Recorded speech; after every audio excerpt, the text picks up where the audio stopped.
Ons kyk na vers 12 vandag.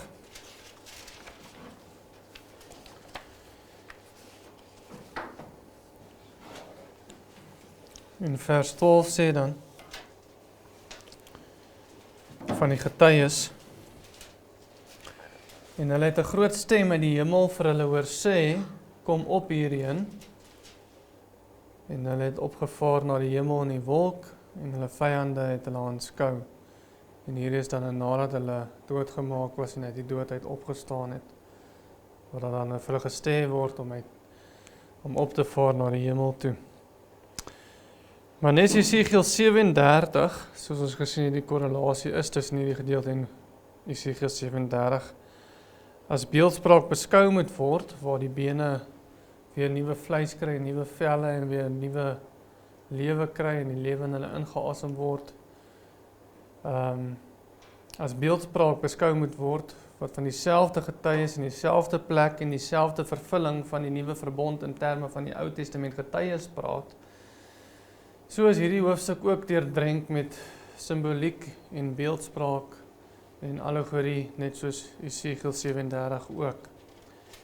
Hierdie tipe taal is eien aan die profetiese genre, en soos ons gesien het, Jesegiel en Openbaring is die twee boeke wat die meeste met mekaar ooreenstem, of Jesegiel is die boek wat die meeste met Openbaring ooreenstem, aangesien beide van die profetiese genre is, en hulle word gekenmerk aan hierdie tipe beeldspraak. En natuurlik is hierdie hoofstuk dan ook nie 'n uitsondering nie. So hierdie is nie letterlik, of word letterlik bedoel nie, dit is beeldspraak, waarvan hier gebruik gemaak word. Net soos wat Jesegiel 37 ook beeldspraak is. Nou sien hulle het opgevaar na die hemel, en die feit dat hulle opgevaar het na die hemel, en hulle vyande dit sien, is deel van hierdie beeldspraak. Hierdie beskrywing is 'n duidelike spieelbeeld van Christus se hemelvaart, wat in presies dieselfde taal ook beskryf word, en Jesus wat ook deur sy vyande gesien word. En hy sê in Matteus 26 vers 64 daar, Jesus antwoord hom, u het dit gesê, maar ek sê vir almal, van nou af sal u die seun van die mens sien, sit aan die regterhand van die krag van God, en kom op die wolke van die hemel. So net soos wat die getuies sy vyande hulle sal sien, hierso opvaar na die hemel, het Jesus ook vir sy getuies gesê, nie net dat hy gaan opvaar nie, maar ook dat sy vyande, vir wie hy dit sê, hom gaan sien, in die hemel aan die regterhand van God sit. So Christus word in gedagte gehou by ons vers in Openbaring. Dit is, die korrelasie is ooglopend. Jesus het opgevaar, hierdie getuies met opvaar. Die vyande het Jesus gesien, Jesus sê dit vir hulle, en Jesus sien die vyande ook die getuies. Die korrelasie is ooglopend. En Christus word in gedagte gehou by ons vers in Openbaring. Maar hy is nie noodwendig die onderwerp nie. Selfs al word hy in gedagte gehou, en selfs al word dieselfde tipe taal gebruik, dit bring die gedagtenis van Christus op, maar dit beteken nie Christus is noodwendig die onderwerp nie. Nou soos in die vorige vers, is hierdie vers bloot 'n verwysing na die Ou Testament getuies se assosiasie met Christus. Dit is nie verwysing na Christus nie, dit is hulle assosiasie met Christus. Dit bring Christus na gedagtenis toe, maar die onderwerp is nie Christus nie. Maar dit is wel hulle assosiasie, of die getuies wat opvaar, sodat hulle vyande hulle kan sien, net soos Christus. Dit verwys na hulle assosiasie met Christus, wat op dieselfde manier opgevaar het, wat ook deur hulle vyande gesien word. Net soos ook die geval is met almal anders onder die Nuwe Testament. Hierdie presiese beeldspraak is net soveel van toepassing op ons, soos op die Ou Testament getuies, want soos ons voorheen gelees het in Efesiërs 2 vers 4 tot 6 daar staan, maar God wat ryk is aan barmhartigheid het ons, dis nou gelowiges wat nog gelewe het, deur sy groot liefde waarmee hy ons lief gehad het, ook toe ons dood was, net soos wat Jesus dood was, en die getuies ook dood was, letterlik, deur die misdade lewend gemaak, saam met Christus, uit genade is julle gered, en saam opgewek uit die doodheid, nes Christus, net die getuies, en saam laat sit in die hemel, daar is ons hemelvaart, nes Christus, nes die Ou Testament getuies. So nes Christus ons uit die doodheid lewend gemaak het, wat ooreenstem met die vorige vers van Openbaring, waar hulle uit die doodheid opgestaan het, en dan sit dit in die hemel, wat ooreenstem met vers 11 van ons hoofstuk, So is dieselfde ook van toepassing op al die Ou Testament getuies wat juis uitgesien het na die koms van die Messias onder die nuwe verbond. Die Ou Testament gelowiges het uitgesien na die Messias, hulle het gewag vir die nuwe verbond, want dit is ook die belofte wat die Here vir hulle gegee het deur die profete in die Ou Testament. En nes Christus vir sy vyande gesê het dat hulle hom sal sien sit in die hemel aan die regterhand van God, so het ons ook gelees, sal die geval wees met al die Ou Testament gelowiges se vyande. In Lukas 13 vers 23 waar staan, daar sal geween wees en geknars van tande, wanneer julle, dit is afvallige Israel, die afvallige Jode, wanneer julle, Abraham en Isak en Jakob en al die profete, met ander woorde die getuies van die Ou Testament, in die koninkryk van God sal sien, menende in die hemel, maar julle self uitgedryf word buitentoe. So dit is van toepassing nie net op ons nie, dit is van toepassing nie net op Christus nie, dit is van toepassing op Abraham, Isak en Jakob en al die profete ook, wat deur hulle vyande gesien gaan word, waar in die koninkryk van die hemele, waar hulle dan opgevaar het, dan as jy wil. So die getuies, of althans die Ou Testament gelowiges wat opvaar na die hemel, is die realiteit en die vervulling van hulle erfenis in Christus onder die nuwe verbond, waarby hulle vyande, naamlik afvallige Israel, wat uitgedryf word buitentoe, hulle ook sal sien in die koninkryk van God. Hierdie bevestig bloot net dit wat ons in die res van die Nuwe Testament lees. Dit is nie 'n nuwe doktrine waarmee opgekom word nie. Dit is nie nuwe mense wat ons nou moet uitdink, wat op 'n ander manier nou gaan opvaar. Nee, dit word bevestig in die Nuwe Testament, dit word bevestig in die Ou Testament.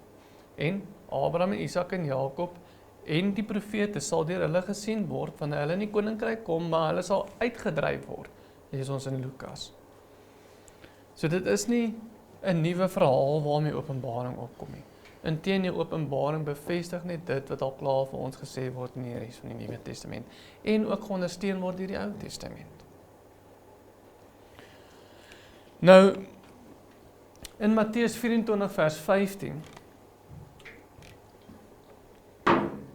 het ons gesien hoe die Here gepraat het van die verwoesting van Jerusalem in terme van wat Daniël geprofeteer het. En daar het gestaan, wanneer julle dan die gruwel van die verwoesting waarvan gespreek is deur die profeet Daniël sien staan in die heiligdom, laat hy wat lees oplet. So Matteus 24 se gebeure, en dis ook Openbaring se gebeure, was deur Daniël geprofeteer in die Ou Testament. En in ons kommentaar in ons eerste volume onder Matteus 24 vers 15 tot 16, het ons bewys dat dit waarna toe Jesus verwys, of die gedeelte waarna Jesus verwys, van hy sê dit wat Daniël geskryf het, is juist Daniël hoofstuk 12. Jesus praat van Daniël hoofstuk 12, wanneer hy sê, wanneer julle sien dit wat Daniël oor geskryf het, wat Daniël waar geskryf het, in Daniël hoofstuk 12 het ons bewys in ons eerste volume. Nou ons haal die hele teks aan vir konteks, en dan sal ons na die afsonderlike aspekte daarvan kyk en sien hoe daardie hoofstuk, of Daniël hoofstuk 12 inpas by ons gedeelte in Openbaring.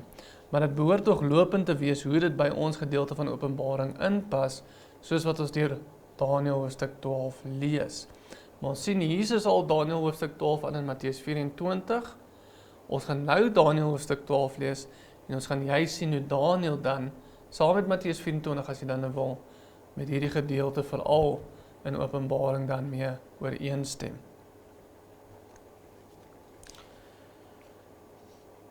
En dit maak ook eintlik sin, want net hierna gaan ons lees van die 7de bassein, waar die hele oordeel dan nou klaar afgehandel is, en die nuwe hemel en aarde dan nou eintlik ingehuldig word.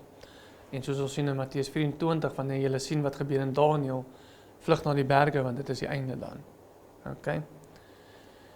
Maar Daniël 12 vers 1 tot 7 sê die volgende, en in die tyd sal Michael, die groot vors wat oor die kinders van jou volk staan, optree, en dit sal 'n tyd van benoudheid wees, soos daar nie gewees het, vandat 'n volk bestaan het tot op die tyd nie. En ons nou sien, ons ken ons hierdie vers, staan ook in Matteus 24.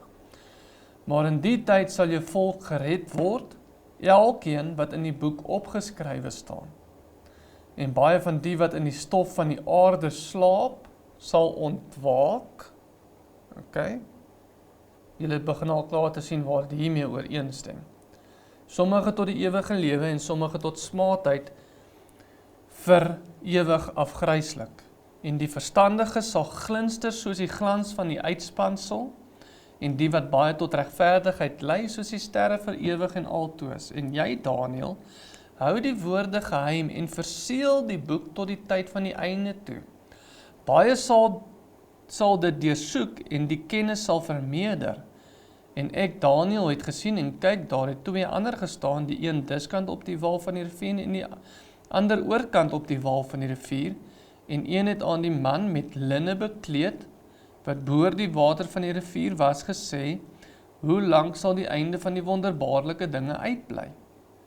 Toe hoor ek die man met linne bekleed, wat boor die water van die rivier was, en hy het sy regterhand en sy linkerhand na die hemel opgehef, en gesweer by die ewig lewende, 'n tyd, tye en 'n halwe tyd.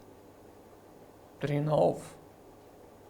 En as hulle die mag van die heilige volk geheel verstrooi het, sal al hierdie dinge vervul word.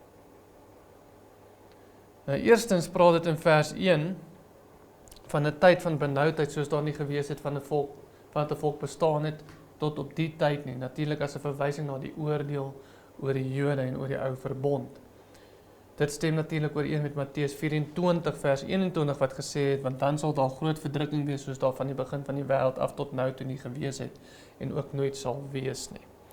Okay, so dit stem ooreen met Matteus 24 en dan ook natuurlik Openbaring. Tweedens praat dit in vers 1 van die uitverkore Jode wie se name in die boek opgeskrywe staan, wat wel gered sal word. Paulus praat hiervan in Romeine 11 vers 5 en sê van die uitverkore Jode, net soos daar dan ook in die teenwoordige tyd, met ander woorde sy tyd in die eerste eeu, 'n oorblyfsel ooreenkomstig die verkiesing van die genade, en hy praat spesifiek van uitverkore Jode. Die kontras lees ons weer in Openbaring 13 vers 8 waar staan, en al die bewoners van die aarde, en ons weet nou al bewoners van die aarde is stamme van die land, 'n verwysing na die afvallige Jode toe, en al die bewoners van die aarde, met ander woorde afvallige Juda, sal hom aanbid, almal wie se name nie van die grondlegging van die wêreld af in die boek van die lewe van die lam, wat geslag is, geskrywe nie. So daarso sien ons die kontras van dit wat Daniël sê, die wat in die boek geskrywe is, sal gered word in daardie tyd. Openbaring sê weer die van die land, die afvallige Jode wat nie in die boek geskryf is nie, sal weer die dier aanbid, en sal afvallig wees.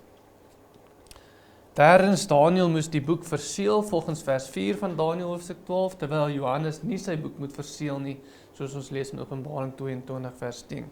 Aangesien die tyd van vervulling, dit waarvan Daniël geprofeteer het, nou tot vervulling gekom het. Vierdens, onder ons kommentaar van Openbaring 10 vers 7 het ons gesien hoe Christus presies dieselfde daar beskryf word, soos wat hy hier in Daniël beskryf word, met sy hande opgelig na die hemel, terwyl hy bo die water staan en hy sweer by die ewig lewende, soos ons gesien het. Dis presies dieselfde beskrywing as wat in Daniël hoofstuk 12, as wat ons in hoofstuk 10 van Openbaring gelees het. So hierdie is net om 'n paar verwantskappe te noem, tussen Openbaring, vir al die konteks waar binne ons onsself tans bevind, en dit in Daniël hoofstuk 12. Maar die punt is, Daniël hoofstuk 12 is dus ooglopend in ooreenstemming met alles waarvan ons lees in Openbaring, met betrekking tot die Jode, spesifiek rakende die gebeure in die eerste eeu. Maar vyftens, ons sien nog 'n duideliker tydooreenstemming. Aangesien vers 9 van ons hoofstuk in Openbaring praat van die getuies wat vervolg sou word vir die 3,5 dae, of althans die onvolmaakte periode van die Ou Testament. En vers 11 wat weer sê, dat nadat die 3,5 dae verby is, hulle uit die doodheid sal opstaan, om op te vaar na die hemel. So dit wat ons nou by is, en wat ons nou lees, in die vorige vers en in ons vers vanaand, gebeur aan die einde van hierdie 3,5 dae dan nou, of dan nou die onvolmaakte periode van die Ou Testament.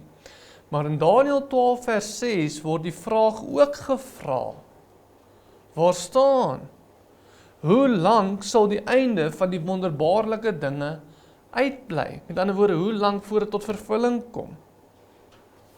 En hoe lank sal dit vat voor hierdie dinge sal gebeur?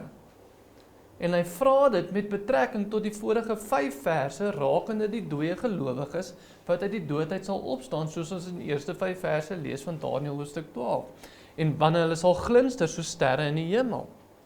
Dis die vraag, wanneer gaan hierdie mense uit die doodheid opstaan?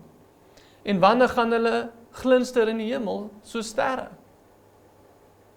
En dan lees ons in vers 7 daar staan van Daniël hoofstuk 12, 'n tyd wat 1 is, tye wat nog 2 is, en 'n halwe tyd wat 'n halwe tyd is. Dis 3,5 tye. Met ander woorde, 3,5 tye voordat hierdie sal gebeur, of tot vervulling sal kom.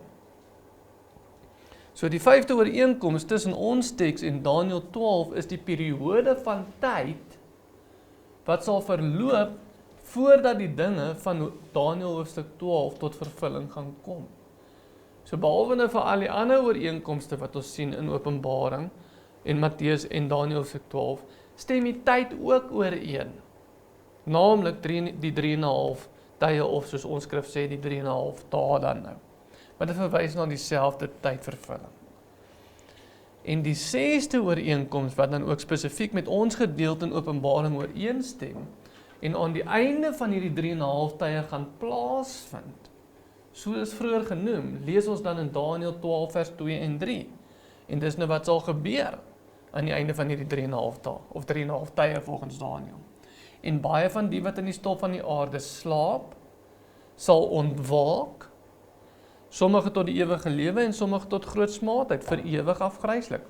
En die verstandiges, dit is nou juist die wat ontwaak, die getroue getuies, die gelowige Ou Testament getuies, sal glinster soos die glans in die uitspansel. En die wat baie tot regverdigheid lei, soos die sterre vir ewig en altoos. En wanneer gebeur dit aan die einde van die 3,5 tye? Want Daniël wil weet, wanneer gaan hierdie goed gebeur? En die Here sê, wel aan die einde van hierdie 3,5 tye. En waar bevind ons onsself nou in Openbaring? Aan die einde van die 3,5 dae. Presies dieselfde. En net soos daar so hulle uit die dode uit sal opstaan, hier in Openbaring staan hulle ook uit die dode uit op.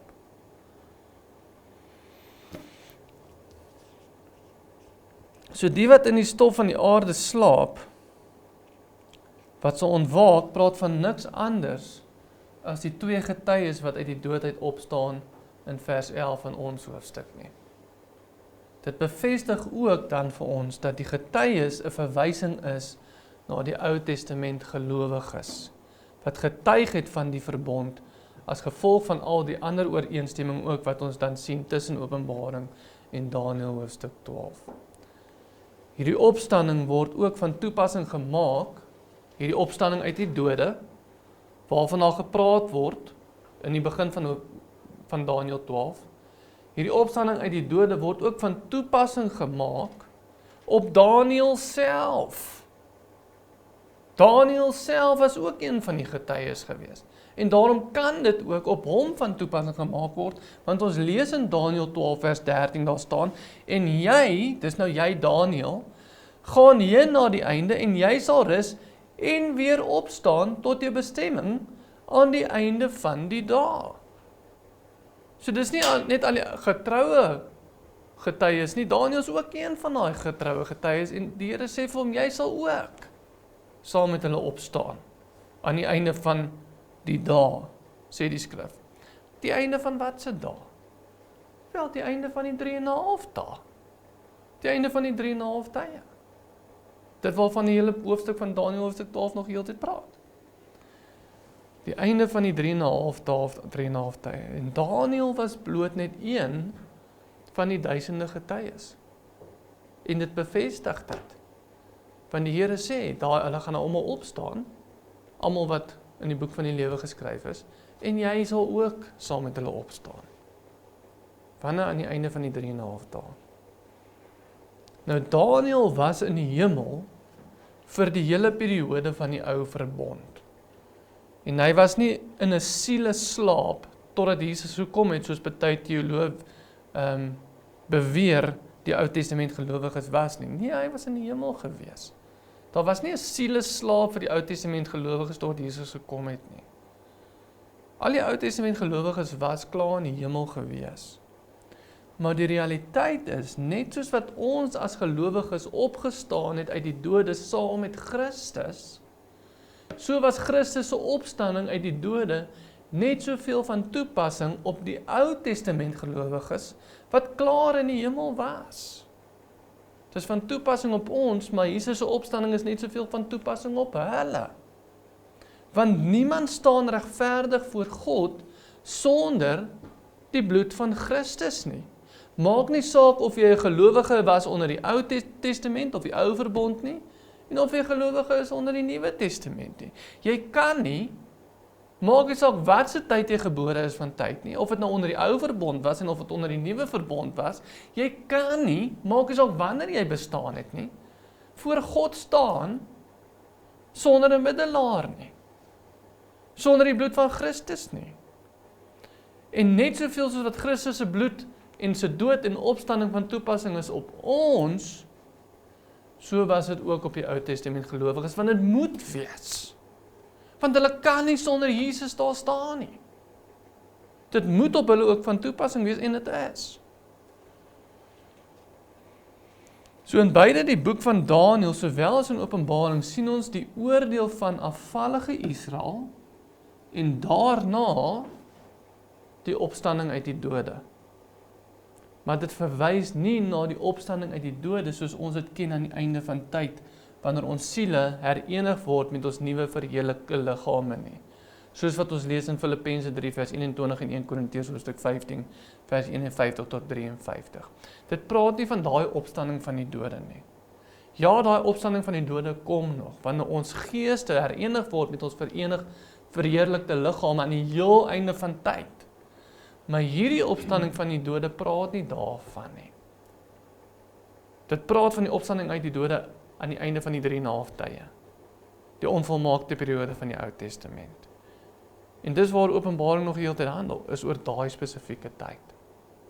Dit verwys na die inhuldiging van die nuwe verbond met Christus wat sit op die troon van Dawid, waarin ons saam met die Ou Testament gelowiges 'n opstanding uit die dode in Christus het, want dit bevestig ons ewige lewe, net Jesegiel 37 ook in beeldspraak beskryf het. Daarom, wanneer Christus opgestaan het uit die dode en die nuwe verbond finaal ingehuldig was, nadat die ou verbond geoordeel was, was die nuwe verbond waar ons opstaan saam met Christus, saam met hom lewe, waar hy heers en gesag en mag uitoefen, nie net op die aarde nie, maar ook in die hemel, is dit net soveel van toepassing op ons, soos dit is op die Ou Testament mense. En dit is net soveel van toepassing op die Ou Testament mense, soos dit van toepassing is op ons. En as ons dan saam met Christus opgestaan het, wel, dan moet hulle ook. Want as hulle nie saam met hom opstaan uit die dode tot 'n ewige lewe nie, dan het hulle nie ewige lewe nie. Dit is die nuwe verbond waarvan hier gepraat word. En dis van toepassing, nie net op Nuwe Testament gelowiges nie, dis van toepassing op die Ou Testament gelowiges ook. En daarom lees ons in Lukas, dat die Here vir hulle sê, julle sal Abraham en Isak en Jakob en al die profete ook sien in die koninkryk. En julle sal buitentoe gedryf word. Maar terwyl Daniël ook praat van hierdie opstanding, noem dit die feit dat die wat uit die dode sal opstaan, aan die einde van die 3,5 dae ook sal glinster, soos die glans van die uitspansel, soos die sterre vir ewig en altoos. So Daniël praat nie net van 'n opstanding, hy praat ook van hulle wat sal glinster in die uitspansel, of althans die hemel soos dit op party plekke vertaal word. Hulle sal glinster in die hemel, soos sterre wat daar sal is. Nou hierdie beeldspraak wat direk volg op die opstanding, sê presies dieselfde as die feit dat hulle sal opvaar na die hemel in die wolke. Menende die vervulling van die nuwe verbond en die mag en gesag wat aan Christus gegee word in die hemel en op die aarde, is net soveel van toepassing op hulle, waar hulle in die hemel is, soos dit is op ons wat nog hier op die aarde is. Hulle sal glinster so sterre in die hemel. En dit sê niks anders as wat ons skrif sê, ook na die opstanding, dat hulle opgevaar het na die hemel toe nie. Beeldspraak. En daarom praat Hebreërs, en hierdie is belangrik, en baie mense sê actually dat Hebreërs is na Openbaring geskrywe, en daarom is Hebreërs ook 'n uitstekende boek om te gebruik om Openbaring te interpreteer, omdat dit na Openbaring geskrywe is, en soveel steun op die taal wat gebruik word in Openbaring. Maar daarom praat Hebreërs ook van ons feestelike vergadering, ons sin, saam met die volmaakte regverdiges wat klaar in die hemel is. As gevolg van Jesus wat as middelaar ingetree het van die nuwe verbond, waar ons dan lees in Hebreërs 12 vers 22 tot 24 daar staan, maar julle het gekom by die berg Sion, dit praat van gelowiges wat toe tans in die lewe was, julle het gekom by die berg Sion en die stad van die lewende God, die hemelse Jerusalem. Is ons in die hemel? Nee, dis beeldspraak. Julle het gekom by die hemelse Jerusalem en 10.000 engele, by die feestelike vergadering en die gemeente van eersgeborenes wat in die hemele opgeskrywe is. Julle het gekom, julle gelowiges het gekom by die vergadering van die eersgeborenes wat in die hemele opgeskrywe is. Wie is dit? Dis die Ou Testament gelowiges. Die eersgeborenes wat in die hemel opgeskrywe is en by God die regter van almal en by die geeste van die volmaakte regverdiges. Ons het gekom by die geeste van die volmaakte regverdiges. Wie is dit? Dis die Ou Testament getuies. En by Jesus die middelaar van die Nuwe Testament en die bloed van die besprenkeling wat van beter dinge spreek as Abel. Weereens soos ons laas gelees het, ons word nie sonder hulle volmaak nie. Maar hierdie was eers 'n realiteit vir ons, sowel as die ou verbond gelowiges wat klaar in die hemel was met die inhuldiging van die nuwe verbond. Hulle was die eersgeborenes saam met Christus in die hemele, waar ons saam met hulle vergader op beeldspraak. Want ons almal het saam volmaak geraak met die inhuldiging van die nuwe verbond. Dit waarna hulle juis uitgesien het. En daarom word daar 2 verse verder ook genoem as 'n onderskeid tussen die ou en die nuwe verbond. Waar staan in Hebreërs 11 vers 26, toe het sy stem die aarde geskud, en dit word gesê met betrekking tot die ou verbond. Toe het sy stem die aarde geskud, maar nou, dit was in die eerste eeu, het hy beloof en gesê, nog eenmaal laat ek nie alleen die aarde nie, maar ook die hemel bewe. En tref die onderskeid tussen die ou en die nuwe verbond. Hy sê dit, want die hemel onder die inhuldiging van die nuwe verbond het ook 'n verandering ondergaan met Christus wat gaan sit het aan die regterhand van God in die hemel.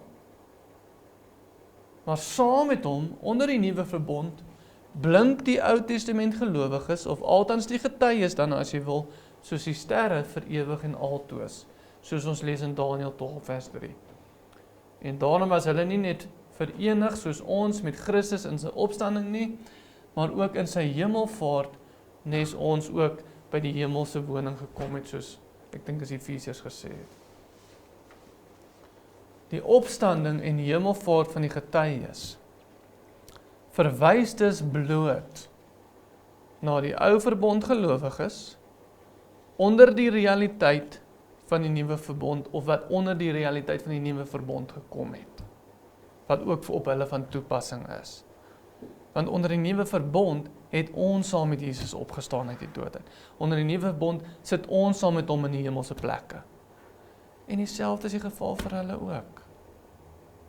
Maar baie meer werklik as vir ons, want ons is nog eers dood nie. Hulle is klaar dood. Hulle is klaar daar. Waar Jesus nou gaan sit het aan die regterhand van God. En dit is waarvan Jesegiel 37 praat, sowel as Daniël hoofstuk 12.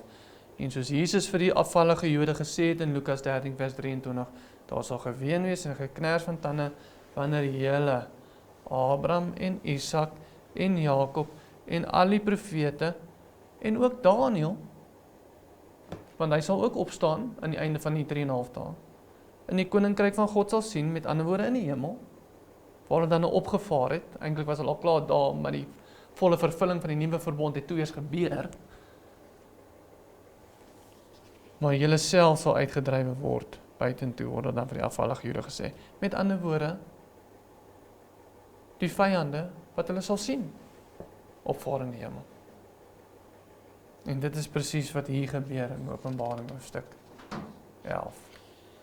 So Daniël 12, so opstanding uit die dode, en die glinster in die uitspansel, wat dan nou eintlik die opvaring na die hemel is niks anders as dit wat ons lees in Openbaring. Ek meen daar is 'n magtige ooreenkomste tussen die twee tekste. Jesus haal dit aan in Matteus 24 ook. En daar's 'n magtige ooreenkomste in Matteus 24 en ook Daniël hoofstuk 12, soos ons klaar bewys het in ons eerste boek, daar wel 'n verwantskap is tussen Matteus 24 en Daniël hoofstuk 12. En hier in ons hoofstuk sien ons ook daai verwantskap. En Jesus word op dieselfde manier beskryf in Openbaring 10 as wat hy beskryf word in Daniël hoofstuk 12. So die opstanding en die wat hulle skyn in die uitspansel van die lig of in die hemel skyn, is niks anders as dit wat ons hier lees nie. En die tyd word vir ons bevestig van die vers 9 en vers 11 van ons hoofstuk praat dit van die 3,5 dae en Daniël 12 praat ook nog 'n verwantskap van die 3,5 tye. En Daniël is bloot net een van daai getuies, want daar word vir hom gesê, hy sal ook aan die einde van die tyd opstaan uit die doodtyd. Hoekom? Want hy is ook 'n getuie. Hy is een van die duisende getuie. Hy is een van die profete saam met Abraham, Isak en Jakob, wat in die koninkryk van die hemel sal sit, en julle sal hulle sien, julle wat hulle vyande is, terwyl julle buitentoe gedryf sal word, waar daar geween en geknars van tande gaan wees. Maar alles is 'n verwysing na dieselfde tyd, dit praat van dieselfde ding, dit kom nie op met enige nuwe inligting nie. Nou net 'n ding wat ek wil bysê is, soos ons nou al gesê het,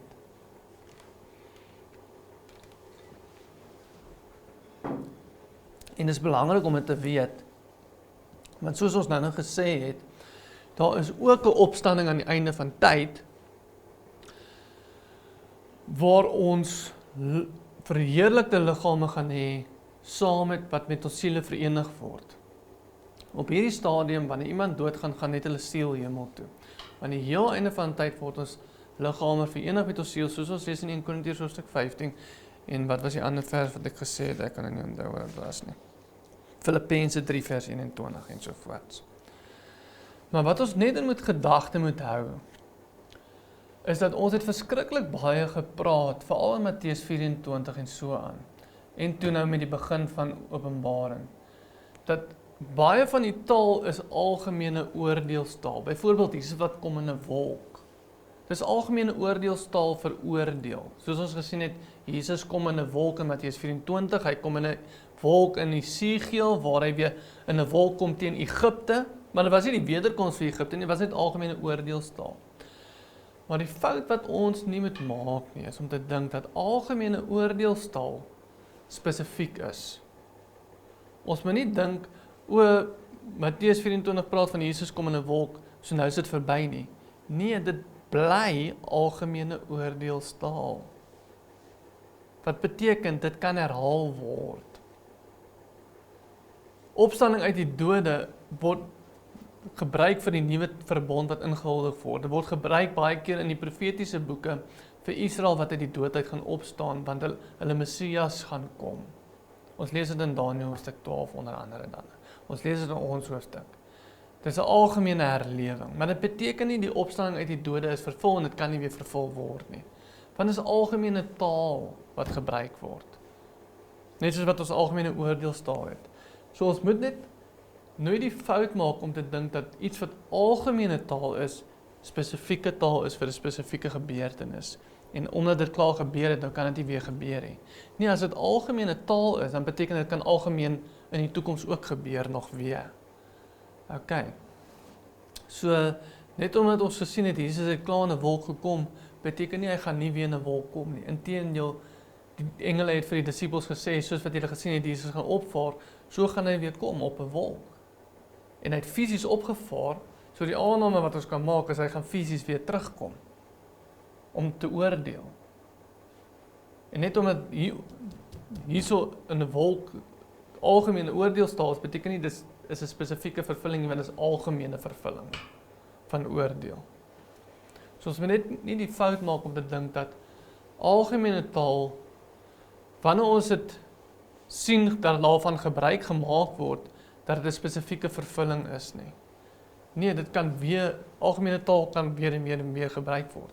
Byvoorbeeld, weer eens, Jesus het gekom in 'n wolk teen Egipte in Jesegiel, maar dit beteken nie dat dit tot vervulling gekom het, dit kan weer gebruik word, en dit word weer gebruik in Matteus 24, en dit word weer gebruik op ander plekke dan, want dit is algemene taal wat weer en weer gebruik kan word, en waar ook al gebruik word, is dit praat van oordeel. So ons moet net nie fout maak om te dink dat aangesien hier sal ook 'n wolkoordeel is, hier ook 'n opstanding uit die dode is, dat daar nie nog een is nie. Want daar is nog een, en skrifte soos 1 Korintiërs hoofstuk 15 bevestig dit vir ons. Okay, so ek wil maar net dit daarin gooi, maar wat ons wel sien, is dat die opstanding uit die dode waarvan Daniël praat, stem duidelik ooreen met Matteus 24, en stem duidelik ooreen met dit wat ons hier lees in Openbaring hoofstuk 11.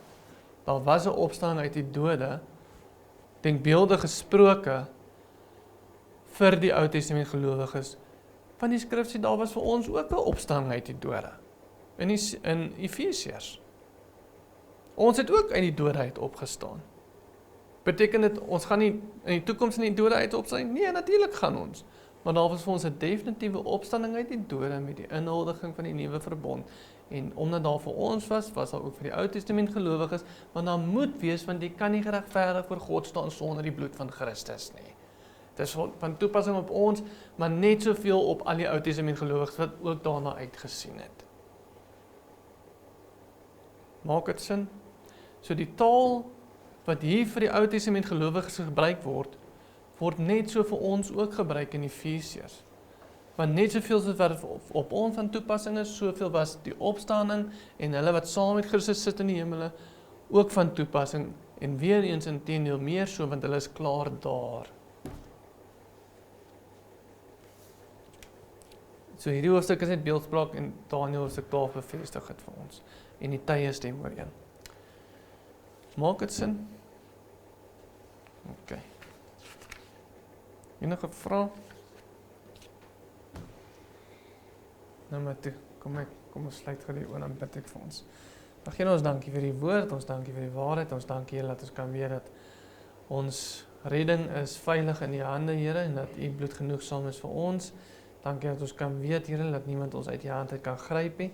Dankie dat ons kan weet, Here, dat ons redding is 100% veilig in U, Here.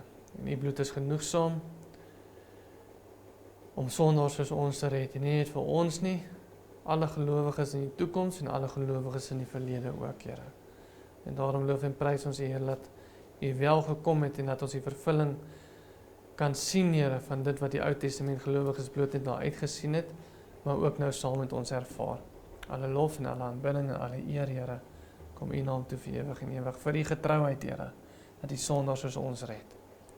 Amen.